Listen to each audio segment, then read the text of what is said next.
এইটো পানবাৰী অঞ্চলৰ বিজয়পুৰ দহলা চাৰং বিজয়পুৰত ৰাতি যিটো চাৰা ৰাতি পানী পৰাৰ ফলত পূৰা গাঁৱটো 10ৰ পৰা 12 ঘৰ পানীৰ তলত এইবিলাক আছে।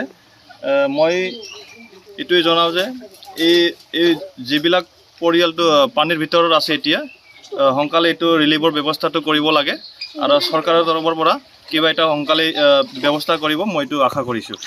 মোটামুটি চৰকাৰৰ পৰা কেনেকুৱা তাৰমানে বৰষুণ পৰিছিলে, বৰষুণ পৰা তাতে পানীটো লাহে লাহে বাঢ়ি ডাঙৰ হৈ গ'ল।